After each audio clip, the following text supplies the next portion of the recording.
안녕하세요. 한약의 소리 한의학 박사 김조영입니다. 오늘은 생리통에 대해서 한번 자세히 알아보려 합니다. 생리통은 거의 50%의 여성분들이 겪으십니다. 그만큼 흔한 증상인데요. 생리 때가 되면 아랫배, 허리, 골반, 등이 욱신거리고 뻐근하고 아픈 것이지요. 심하신 분들은 두통까지 생기기도 합니다.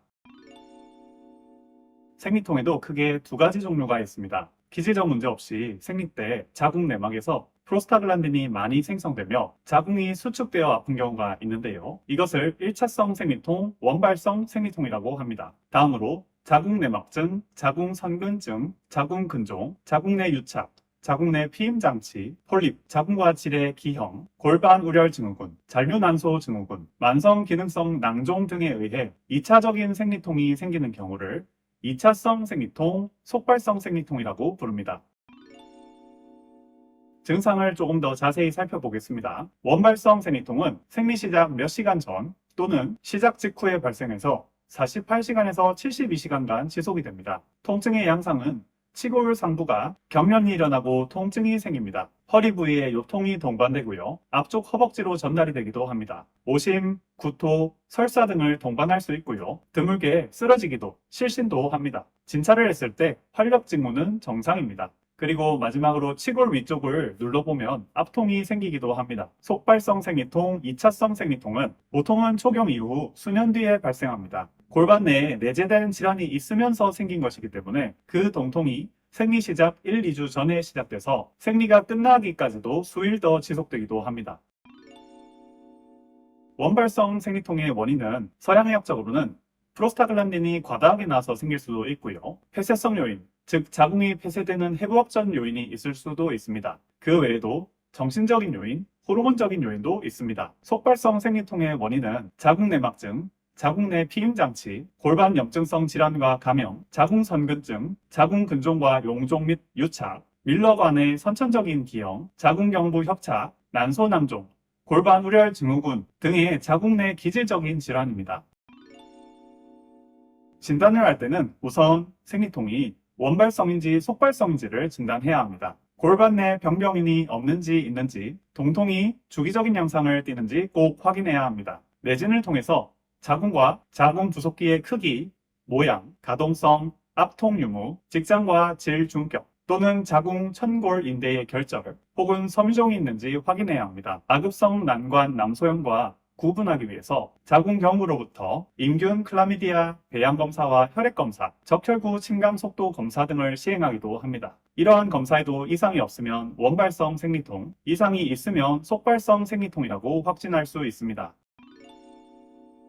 속발성 생리통의 경우는 그 기저질환을 치료하는 것이 급선무입니다. 서양의학적으로는 각 질환에 맞는 약물치료와 수술치료를 할 수 있습니다. 한의학적으로도 자궁근종, 자궁선근증, 자궁내막증 등의 원인이 되는 어혈, 염증, 스트레스 등을 제거하고 몸의 체력을 올려드리도록 침치료, 약침치료, 한약치료를 통하여 기저질환을 치료할 수 있습니다. 원발성 생리통의 경우 생리통이 덜해질 수 있도록 몸을 회복시키는 것이 굉장히 중요합니다. 서양의학적으로는 생리통의 원인 물질인 프로스타글란딘을 억제하도록 비스테로이드성 항염증제를 처방합니다. 비스테로이드성 항염증제는 메스꺼움, 설사, 소화불량, 피로감 등의 부작용이 있을 수 있습니다. 그리고 위장관 궤양을 일으키는 경우, 아스피린에 의한 기관지 과민이 있는 경우는 투여를 금해야 합니다. 비스테로이드성 항염증제에 반응이 없을 때는 더 강력한 마약성 진통제, 하이드로코돈이나 코데인 등을 처방하는 경우도 있습니다.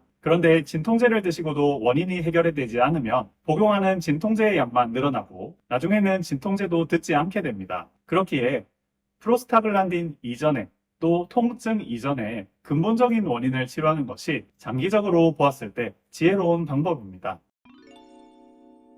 제가 생각하는 생리통의 원인은 이렇습니다. 왜 자궁에 프로스타글란딘이 누구는 많아서 생리통이 심하고 누구는 생리통이 안 심한 걸까요? 프로스타글란딘은 혈관 수축과 확장, 혈소판 음응집, 저하, 분만 유도 등의 역할을 하는 강력한 생리활성 호르몬입니다. 그런데 왜 자궁에 프로스타글란딘이 많아질까요? 바로 생리기간에 자궁 내벽에 피를 배출하기 위해서입니다. 그런데 피는 순환이 잘 안 되면 굳습니다. 이를 한의학에서는 어혈이라고 합니다. 일반적으로 피부에 있으면 멍이라고도 하죠. 자궁 내벽의 혈액도 굳겠지요. 이것을 빼내기 위해서 프로스타글란딘이 많이 필요하고 자궁벽이 쥐어짜지며 아픈 것입니다. 여러분 그 설레임 아이스크림 아실 겁니다. 저도 참 좋아하는데요. 이 아이스크림이 얼어 있을 때는 빼내기 위해서 힘을 많이 써야 되고 손도 아픕니다. 그런데 녹으면 쉽게 빼낼 수 있습니다. 큰 힘을 들이지 않고도 말이죠. 자궁도 마찬가지입니다. 생리기간 내에 자궁 내 혈액이 맑고 부드러우면 프로스타글란딘도 많이 필요하지 않고 수축도 손쉽게 되어 통증이 심하지 않아집니다. 그렇다면 자궁의 혈액이 부드러워지도록 해야 할 겁니다. 그런데 자궁의 혈액이 굳는 원인이 무엇일까요? 먼저 그야말로 몸이 차서 생길 수 있습니다. 차가워지며 혈액도 차갑게 굳는 것이지요. 이 경우는 자궁을 따뜻하게 해줘야겠지요. 궁귀탕, 온겸탕, 오수유탕, 당귀사역과 오수유탕 등 몸에 맞게 한약 처방을 지어드리고 아랫배에 뜸을 떠드리고 당귀약침, 강황약침, 참어약침, 자아거약침, 녹용약침 등의 혈액을 따뜻하게 해드리는 약침을 체질에 맞게 선별하여 하복부에 관원혈, 중국혈에 넣어드립니다. 그리고 아랫배로 혈액을 모아주는 하초정혈법이라는 침법을 넣어드립니다. 그 다음으로 술, 유제품, 인스턴트 식품을 많이 드시고 채소를 덜 드시어서 음식 조절이 안 되어 몸속에 염증이 심해지면 자궁 내 혈액이 뜨거워져서 오히려 말라서 마른 어혈이 생기게 됩니다. 이 경우는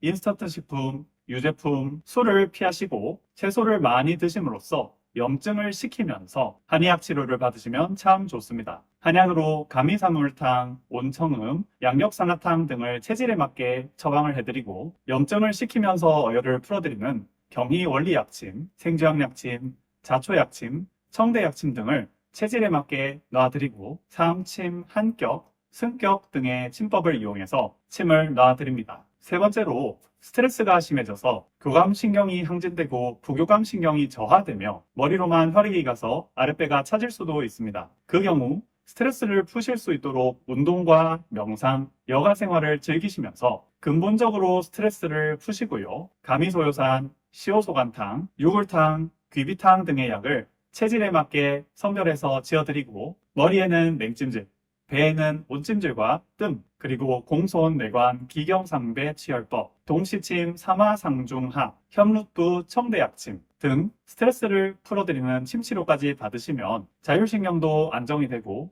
자궁 근육과 어혈도 풀리면서 생리통도 근본적으로 치료됩니다. 마지막으로 체력이 떨어져서도 생리통이 생길 수 있습니다. 그야말로 기력이 떨어지니 자궁까지 혈액순환이 잘 안 되어서 자궁이 굳고 생리통이 심해지는 것이지요. 이 경우는 무리가 되지 않는 가벼운 운동과 함께 체질에 맞는 식이요법을 잘 지키시고요. 팔물군자탕, 보중이끼탕, 보편탕, 용미지왕탕, 녹용대보탕, 묘등 식장탕 등의 체질에 맞는 약을 선별해서 처방해드리고 체질에 맞게 산삼약침, 당귀약침, 생주약약침, 구판약침, 녹용약침 등을 선별해서 복부에 놔드리고 오장육부의 허실을 정밀하게 조절해드리는 사암침을 맞으시면서 뜸을 뜨시는 등 몸을 보강을 해드린다면 생리통도 근본적으로 좋아지실 수 있습니다. 치료기간은 그 심하고 덜한 정도에 따라서 천차만별이지만 원인이 사라진다면 치료도 종결됩니다. 일반적으로 빠르면 1개월, 늦으면 1년도 걸립니다. 자, 마지막으로 집중해 주시면 감사하겠습니다. 생리통에 누르면 굉장히 도움되는 6가지 혈자리 지금 바로 알려드리겠습니다. 첫 번째, 삼음교혈입니다. 자, 여기가 발 안쪽인데요. 안쪽 복사뼈에서 네 손가락 마디 위쪽으로 올라간 정강이 바로 뒷모서리 지점을 삼음교혈이라고 합니다. 여기를 처음 꾹꾹 누르신다면 보통 생리통이 심하신 분들은 굉장히 아파하십니다. 그런데 생리통이 심하실 때 여기를 꾹꾹 눌러줌으로써 여기가 풀리면 여기 혈자리가 자궁을 풀어들여서 생리통도 빠르게 좋아지게 해드립니다. 두 번째, 혈해혈입니다. 자, 이쪽이 안쪽 허벅지, 이쪽이 바깥쪽 허벅지입니다. 무릎뼈를 손바닥으로 이렇게 감쌌을 때 안쪽 엄지손가락이 닿는 자리인데요. 검지와 엄지를 45도로 했을 때 안쪽으로 닿는 자리를 혈해혈이라고 합니다. 몸 전신에 피를 조절해주는 곳으로 눌러주면 생리통 완화에도 많은 도움이 됩니다. 세 번째, 부과혈입니다. 엄지손가락 두 번째 마디 안쪽을 3등분하여 첫 번째와 두 번째 부분을 부가혈이라고 합니다. 네 번째, 환소혈입니다. 네 번째 손가락 외측의 두 번째 마디의 가운데 부분입니다. 다섯 번째, 대릉혈입니다. 손목에 접히는 가루선 중앙 부분인데요. 손목을 구부리면 함몰되는 부분입니다. 여섯 번째, 이침 자궁점입니다. 귓바퀴 위쪽에서 연골이 갈라지는 부위에서 그 갈라지는 부위 가운데입니다. 이 6자리를 잘 눌러주실수록 생리통이 편해지시는 것을 직접 느끼실 수 있으실 겁니다. 오늘 영상이 여러분의 생리통 관리에 도움이 되셨으면 좋겠습니다. 오늘 영상이 도움이 되셨다면 구독과 좋아요 부탁드립니다. 지금까지 한의학의 소리 한의학 박사 김조영이었습니다. 감사합니다.